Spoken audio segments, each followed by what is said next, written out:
So I have a portfolio of around 25 CR. My returns have been more than 50% CAGR for the last 4-5 years. In balance sheet, the most important line item according to me is case of a company. Profit बढ़ेगा तो stock price बढ़ेगा. So we have to find companies जिनका profit बढ़ने वाला है. Maybe a red flag that you consider a big no-no for stock picking. Order book is one way of filtering such companies. The second way, fundraising. I don't prefer high-debt companies. I don't like debt in the balance sheet of a company. I prefer low-debt companies. See, investing should not be done solely for the purpose of dividends. That is not the right strategy. I'll give an example. I've picked the right stock. Now when do I exit? There is a smarter way of doing that also. How do you pick IPOs? There's something called GMP or grey market premium. Let's break down a stock and understand what are the metrics, how do I look at it. So Aditya, we learnt about the fundamentals. Let's look at it using a live case study of this stock. So let's get started. Hello and welcome to Power Academy. Well, everyone wants to invest in stocks, but the biggest question still remains, which stock to buy? To talk more about this, today we have with us Aditya Joshi, the founder of Sovereign, who has made more than 25 crores through stock investing. In this video, we will learn about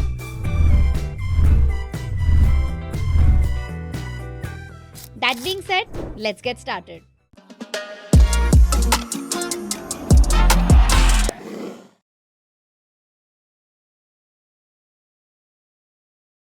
Hi Aditya, welcome to Power Academy. It's so nice to have you. I think stock market is that, thrill जो सबको मन करता है करने का. And, who better to explain about stock market than you who have been into this ecosystem for a long time. So let's start with Aditya, your experience into stock market and how it started. Sure. Firstly, thank you so much for having me here, Navda. So, I had heard a lot about stock market, that people make wealth from stock market. And you would have heard, everyone has heard about Rakesh Jhunwala ji, Warren Buffett. And of course, everyone wants to have like a secondary income source, right? Correct. Now, initially I remember I didn't know like how to like study, right? So in the beginning, my stock picking was very simple. I would just Google stocks to buy. Whatever would come up, some articles, right? I would read some articles.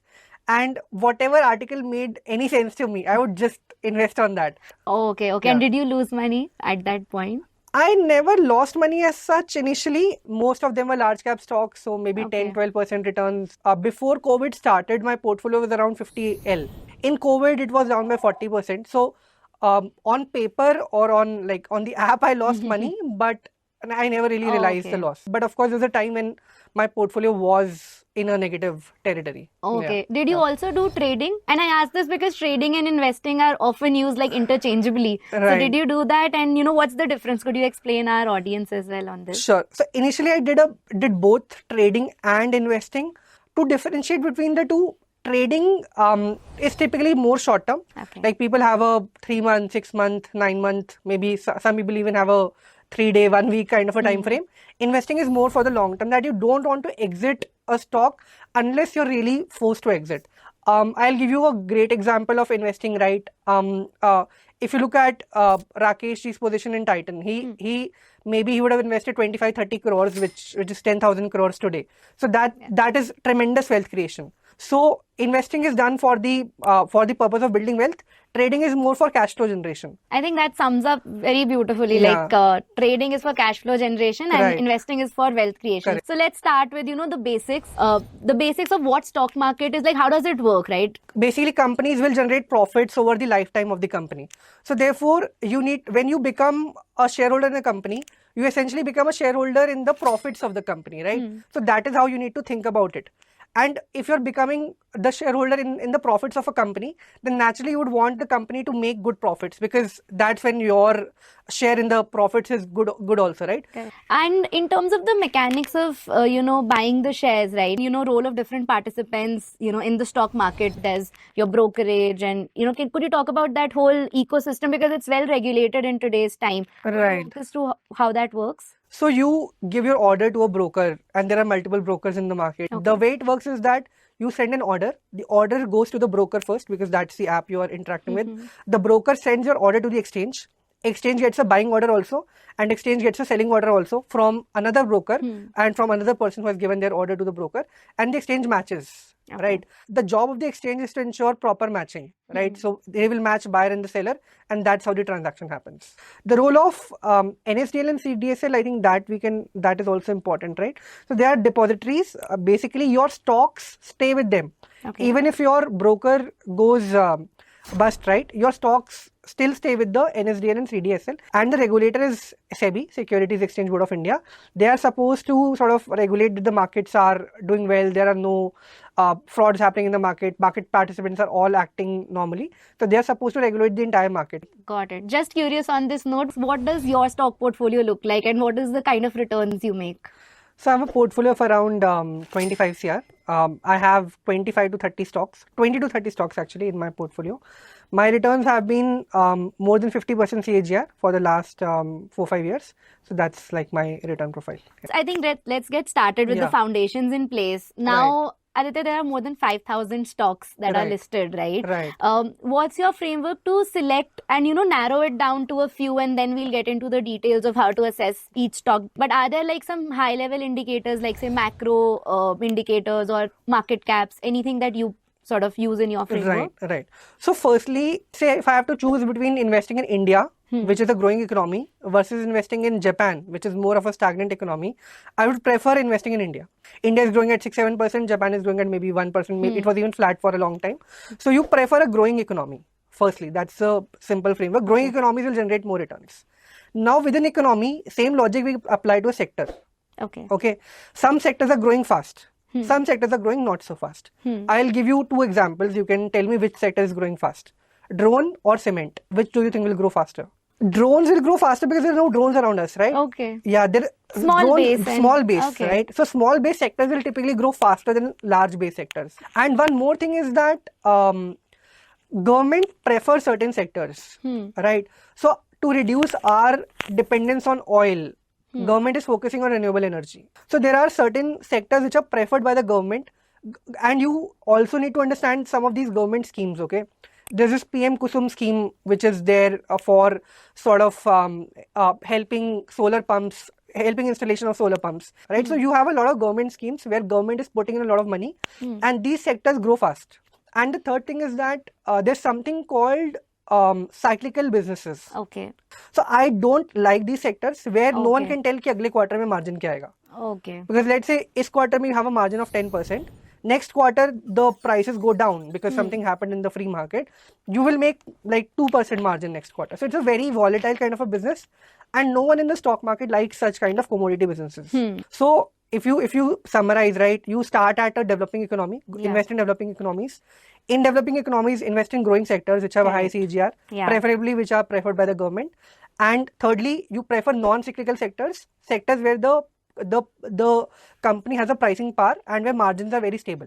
Now you didn't mention about market cap, right? Big company, small company. Any view, or do you have any preference of selecting companies that way? Yes, so I don't prefer large companies. Large companies, by the sheer definition, they have a large base, right?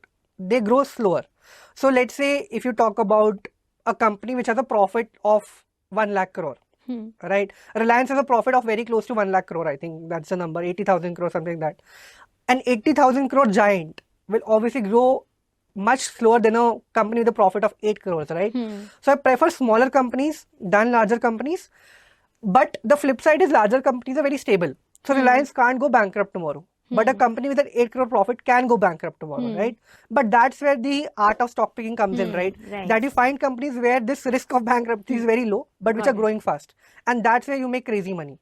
Great. So we were talking about the large cap and the small cap. Right. And primarily when you spoke about filtering at the growth stage of the company, I think you filtered Right. out there. So is that what growth and value based investing is? Because these terms are thrown around like in the market. Right. What is the difference between growth and value based investing?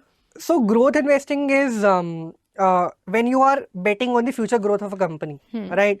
Value investing is that you are buying a company at a much cheaper price than what its actual value is. Value investing, I would say it's more like trading in a sense, because eventually it will reach its fair value, right? Then there is no value arbitrage which is left. But growth growth is always there, right? If Okay. you're betting on a growth company. So it's essentially using that opportunity at that time when it's Right. priced less than what it should Right. have been, and Exactly. taking advantage of that Exactly. opportunity. Exactly. Got it. So Exactly. it's more like a timing thing. Exactly. Exactly. it. So sometimes you can find companies which are trading at much cheaper than the fair value of a company, right?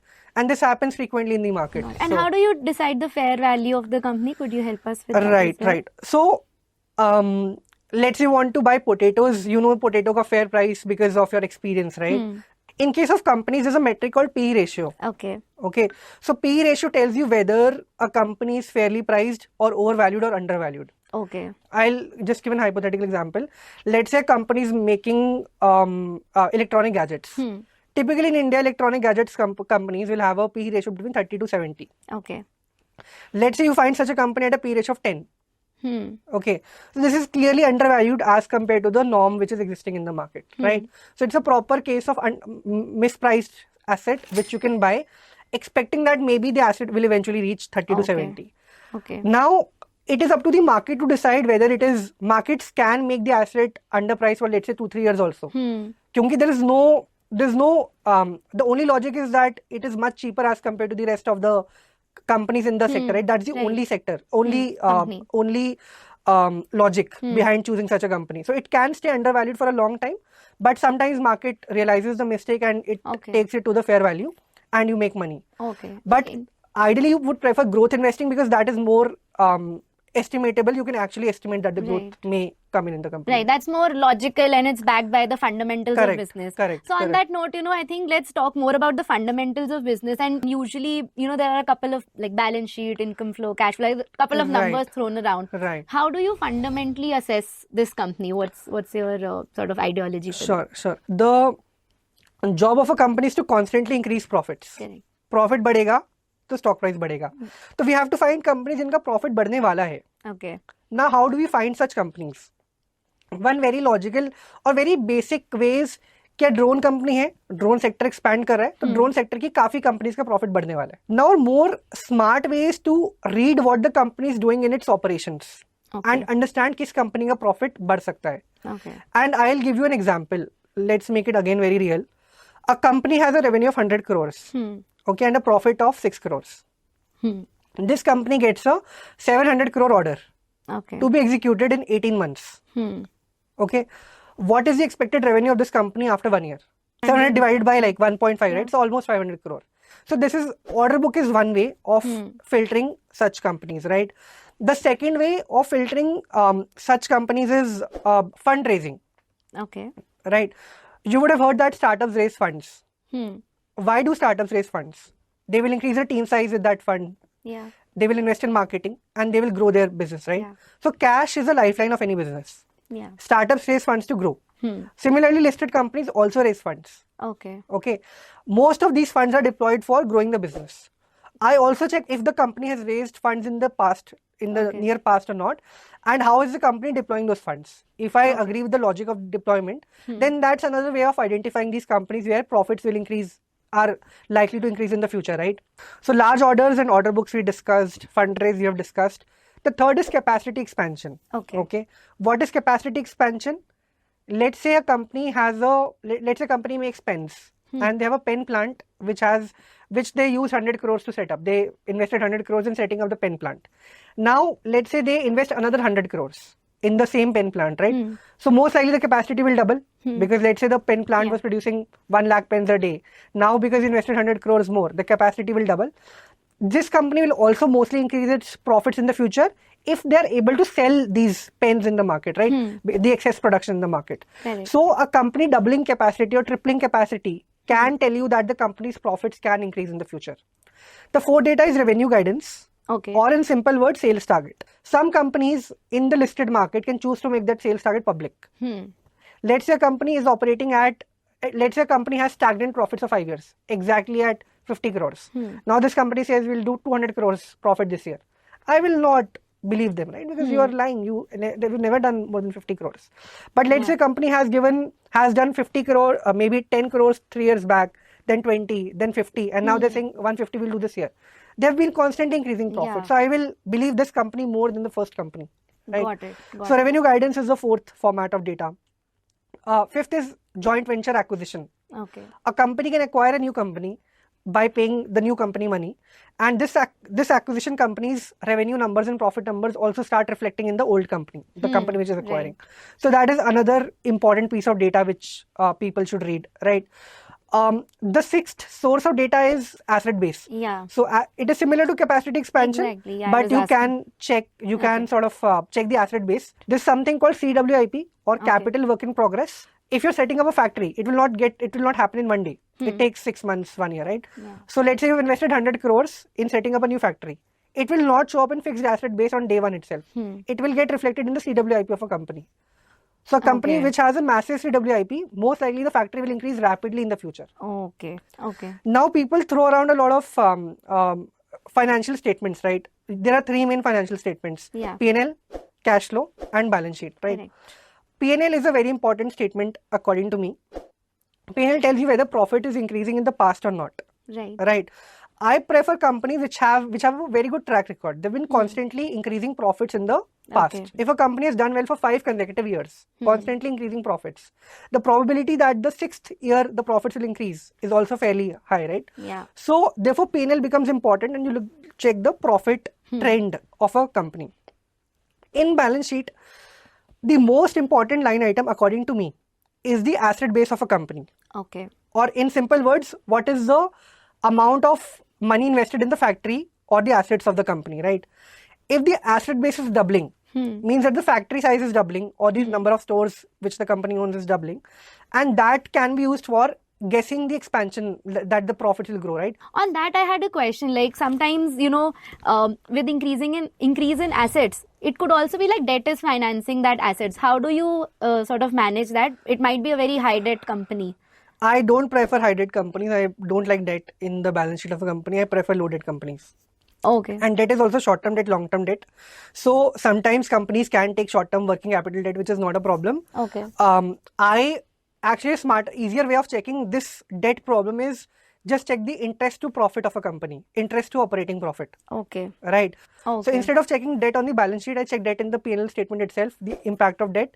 Through interest to operating profit Correct. ratio. Correct. Okay. Correct. I prefer low debt companies because debt can bankrupt a company. Cash flow statement is typically for identifying whether a company is doing frauds or not. If a company is generating, let's say, 100 crores of profits in the P&L, but its cash flow is zero, or there's no cash coming inside the business, I may take it as a red flag. Okay. Even sometimes that can be justified because there are business situations where that's normal. But cash flow typically tells you whether everything is going properly or not, right? There is a smarter way of doing that also. In my case, I check the trustworthiness of a company by checking its partners. Oh, okay. So let's say you are a company and you're doing business with Reliance, and Okay. Reliance is your client. Most likely you'll not be a fake company because you're working with Reliance, right? Let's say you get an order from Indian Army. Now Indian Army will not give order to a fake company, right? So then you are a genuine company. Got it. Understood. Yeah. This is super helpful. Yeah. So a lot of these P&L, balance sheet, etc., we find on the apps and everywhere. You spoke about order books. You spoke about partners. Where do we find that information? I'll tell you पहले कैसा होता था. आज से 20 साल पहले there was no internet, ये सब होता नहीं था ठीक से, तो people would go figure out कि कौन लोग क्या हो रहा है, फैक्ट्री के पास जाके लोग चेक करते थे. अभी सेबी ने मैंडेट कर दिया कि you have to disclose any large order to the exchange. Any material information right now comes to exchange. Okay. You have to send the filing to BSE and NSE. If the order is really large, now what is the definition of really large, I don't know, but you're supposed to disclose the order. Okay. Nowadays companies are very open in communication. They will disclose even small things. Okay. So companies तो छोटा order भी मिलेगा वो भी disclose कर रही हैं, right? So you actually know a lot about what the company is doing right now from the filings. And there are 2,000 filings or maybe 1,000, 2,000 filings which come every day. From these 5,000 companies. Okay. Some of these filings are important. Some of these are some like basic that we have changed our auditor. Now that's not a very important business filing, right? And these filings are like on the NSE, BSE websites? Correct. Okay. These filings are there on the NSE, BSE websites. All fundraisers have to be communicated to exchange. Okay. So companies will have to send a BSE and NSE filing, and you can get this data from the exchange itself. Partners of a company, you can get at the company's website. Okay. Right? You go to company's website, they'll mention the clients. So that's very clearly written. One more way of checking a company is there's something called EPFO, Employee Provident Fund data. Yeah. If your company is giving PF to you, right, your name will actually appear on the PF website in your company's list of employees, and that is also disclosed how many employees a company is paying PF to. So I can tell you how many employees your company is paying PF Got to it. you, right? So EPFO data is another source of data. So all in all, there's a lot of data flying around. You just have to like visit these right sources. Most important is NSE, BSE. Okay. EPFO is also important. I think these LinkedIn is also important, and company websites. I think these are Got it. important sources of data. Got it. Yeah. This is great. Yeah. So if I like summarize fundamental analysis, right? There are 3 financial statements that we need to look at, and these order filings and partners, which we can see from BSE, NSE website or the company's website. Correct. I think that's sort of the basics of fundamental Right. analysis. Just a quick question here, right? Is there like a red flag on these statements? So despite of everything going good, maybe a red flag that you consider a big no-no for stock picking? For me, a red flag is if a promoter starts selling a lot. I think that's a red flag for me. Why is if the company is good, the promoter should not be selling, right? For our audience, can you explain who a promoter is? Yes. So promoter is the person who has the dominant stake in the company. Typically, they are the ones who are running the company. Got it. Another red flag is if a promoter has a very bad track record. So let's Okay. say, I'll give another example. A company listed in the market 2 years back where the promoter had a track record of fraud, multiple frauds, 4 or 5 frauds actually. And you can Google the name of the promoter, you can actually find all those 5 frauds. And they were to the tune of multiple crores. So that is a red flag for me. So do background check on the promoter. If the promoter has a very clean track record, most likely it's fine. Then you check the partners of a company, the clients, the other partners. If those are also good names, I think you are mostly fine. The person will not do a lot of fraud. Now some frauds can't be caught. For example, this Satyam fraud, right? Which essentially no one caught, and that was something which no one expected. ऐसा हो सकता है कि you become a victim of such kind of a fraud, right? But the probability is very low. I think this is great. I think that wraps up the fundamental analysis. Now, one more thing, right, when it comes to investing, and a lot of retail investors fall prey to is reading charts. And I'm moving more to technical analysis here. But Right. what's your take on technical analysis? And are there some metrics? Do you practice that? Technicals and fundamentals go hand in hand. I'll tell you how it works, right? Let's say there's a company which has very good future prospects. Okay, and the company recently made a 52-week high after maybe let's say 6 months. This is in technical terms called a breakout. Okay. Right, and you will see a big volume build-up happening at the breakout level because the company made a 52-week high. A lot of investors came in and purchased the stock at the new 52-week high. Okay. But there's a logic for that 52-week high because the fundamentals of the company were good. And I'll give you an example from my own case. One of my companies which I'm invested from a very long time, it corrected by almost 45% now. Okay. According to me, it's at a very good level. So I'll start buying at this lower 45% lower level, right? Okay. So you'll see some volume building up happening at the lower price. Okay. Now the charts will say this, that okay, the volume is building up, people are buying it here, and it's a good signal to buy because other fundamental investors are buying. Now why are the fundamental investors buying? Because they expect that the company will grow, right? Yeah. So ultimately fundamentals decide the technicals. Right. One thing which people say is that some investors have access to privileged information. So they sometimes what will happen is you will see that someone invests in the company and after that order comes in, right? That can happen and that gets reflected in charts. So sometimes charts can tell you ahead when the actual order information comes in on the exchange because of this state of privileged information which sometimes can happen. It is not rampant, but it can sometimes happen. But it is not a lot. Got it. Yeah, Got it. yeah. So- This is great. Yeah. I think you're such a good teacher, Aditya. Like you're telling me with examples properly ki kaise hota hai. I think we'd love to go into next section, which I want to do with you, which is doing a case study, and let's break down a stock and Right. understand what are the metrics, how do I look at it. Let's do that. I'm very excited. Let's move Sure, to the let's do next that. section. So Aditya, we learnt about the fundamentals. Let's look at it using a live case study of this stock. So let's get started. Right. Yeah. So, firstly, let me show you how a filing looks like, right? So you can see this to the listing department, National Stock Exchange of India. So this filing was given to National Stock Exchange of India. Okay. If I look at the details of the filings, it's a 375 crore order to be executed in 12 months, right? Okay. Let us look at the financials of this company, the P&L statement, right? Okay. We talked about the P&L statement. So this is the P&L statement of this company.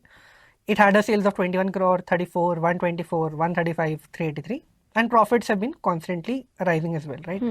So if you look at this order, right, 375 crore order, it is almost equal to the last year sales of this company, Right. 383 crores, Correct. right?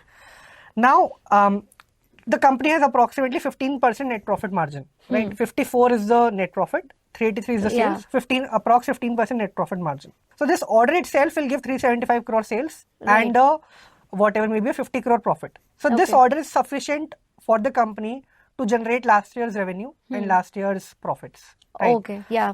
Of course, there are 364 more days in the year, and the company will get more orders Yeah. and revenue, right? So let us look at the entire order profile of this company. Okay. Now, this company has gotten 375 crore order, which we talked about to be executed in 12 months. This company got a 520 crore order also. Okay. This company got a 45 crore order also, 44.8 crores to be executed in 4 to 6 months. 37 crore order. So you can see tons and tons of orders coming in, right?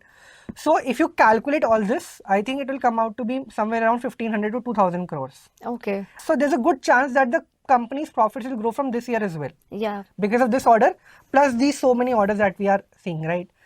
Now, will it grow for sure?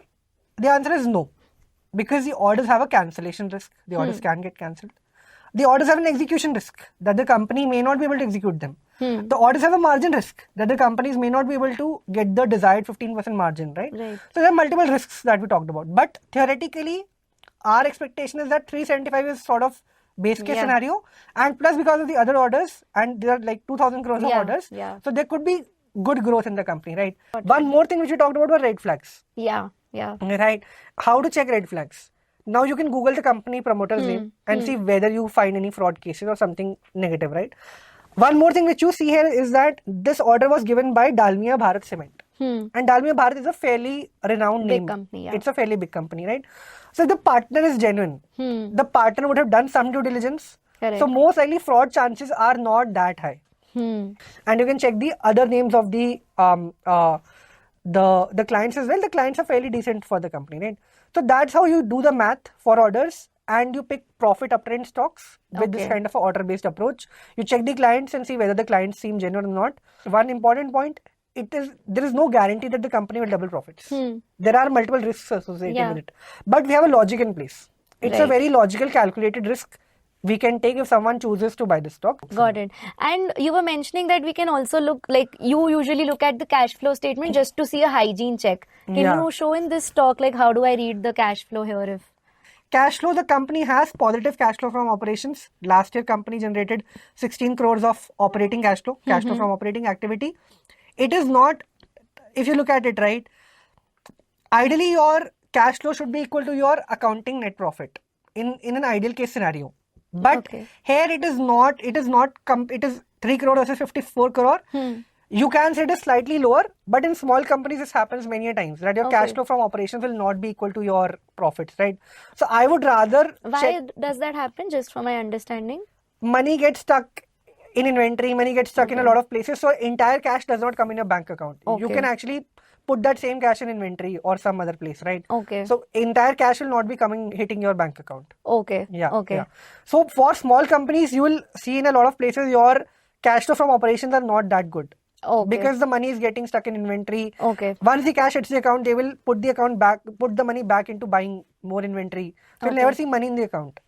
Okay. Yeah, Okay. yeah. And what is this, which is negative, like cash from investing activity? They have purchased some fixed assets of 114 crores. I don't know what they have done, but they would have purchased some fixed Okay. assets. But would that also be an indicator that maybe they are into yeah, expanding? some in expansion the- is happening. I Got don't it. exact what fixed assets they've purchased, but yeah, clearly. but it's an indicator that they are Yeah, investing yeah. into expansion. So Yeah, again, yeah, sort of a green yeah, flag sort of there. a green flag. Anything else that we should see here? There are multiple ratios and just. See, we can really complicate investing or we can make it simple. We I are. think that's the analysis paralysis, right? There's so Yeah. much of data. And just going through this, right? So I'm just curious, right? Now, all the other parameters look good. but this seems like, the promoter is selling shares. So how do I read this? Right. This is basically, this dilution has happened because of fundraise.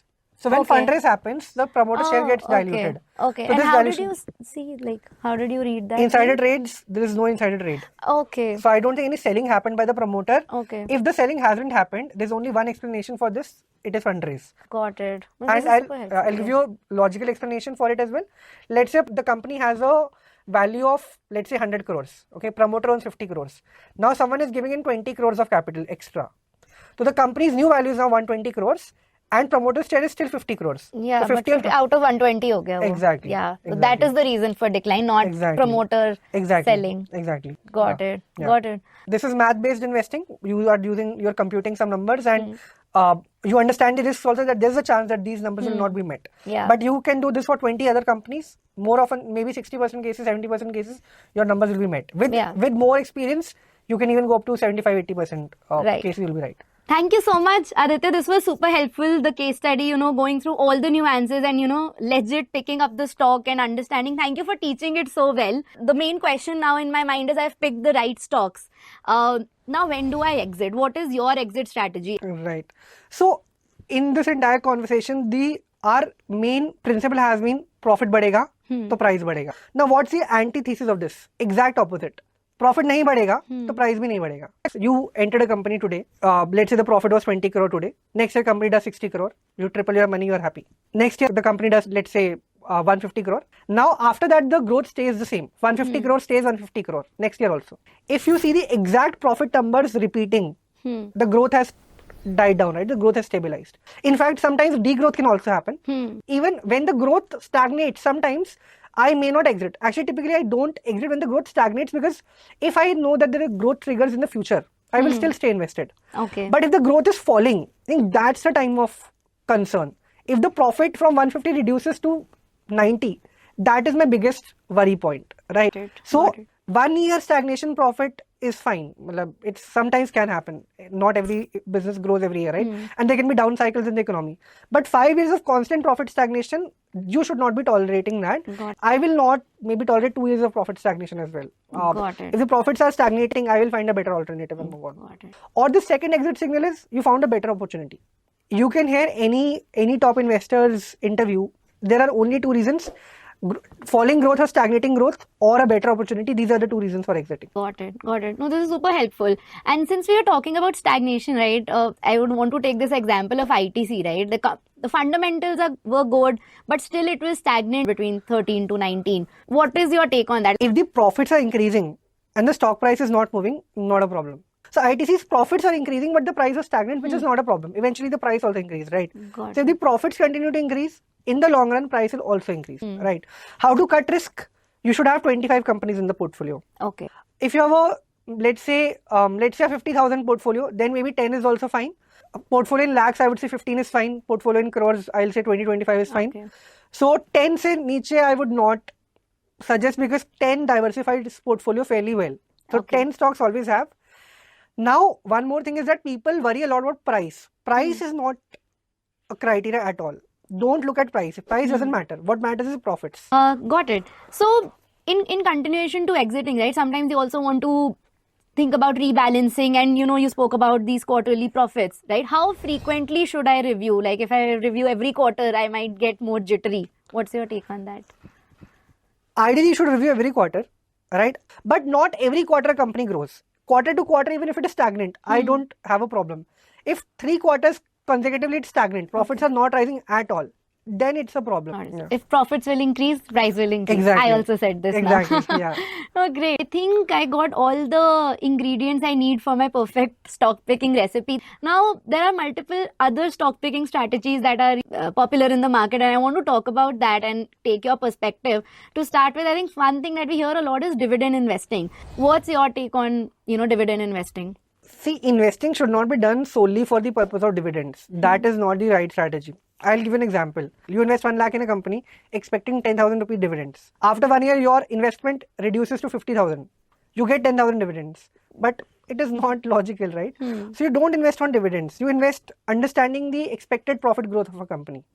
Got it. Profit growth makes money. right? Have you heard that Rakesh Jhunjhunwala made crazy money from Titan in the form of dividends? He would have made it, but his main money came from capital appreciation. So you make money from capital appreciation than dividends. Got it. Yeah.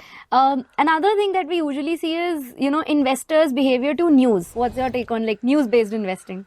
Speculative news, no action needed. You should not act to random rumor in the market, and there can be rumors in the market, right? Immaterial news, no action needed. Let's say Reliance, which has a profit of 80,000 crore, it gets a 1 crore order. This news is irrelevant. Okay. A proper BSE NSE filing, which is actual news given to exchanges, which is material in nature, a regulatory action impacting the operations of a company or a company getting a gigantic order, can be responded to because they have material impact on the business operations of a company. So like I said, any news which impacts the profits should be responded to. Any news which doesn't impact profits or is speculative in nature should not be responded to. Right. And I think the source of news, right? I think the filings are like the true source because the company itself is posting that. Now, historically, we can see because, the data exists, but IPO Mate doesn't. So what is your take on, retail investors investing in IPO? And is there a framework through which we can make a, better informed choice there? Right. So IPO should definitely be done. People invest time in gambling right now. That's stupid. IPO is a much smarter format of lottery. Okay. How do you pick IPOs? There's something called GMP or grey market premium. Okay. A GMP of 50% means that the stock will list at a 50% gain. It may not list at a 50% gain, but the expectation is that 50% gain will happen. If the GMP is 10%, the stock may list at a loss also. So that's not a material GMP. Anything above 50% GMP, most likely the stock will give you gains. In addition to GMP, you should look at the revenue growth and profit growth of a company. Okay. If the profit growth is stagnant and still the GMP is 60%, I would be skeptical. That growth is mentioned in the prospectus, the DRHP. Yeah. DRHP is again the truest source of IPO information. You read the DRHP, check the revenue growth and the profit growth and check the GMP data. Okay. If revenue growth and profit growth are decent and the GMP is more than 50%, you play this lottery. Interesting. And GMP, where can I see GMP? Because it's grey market, so it's not Grey published. market.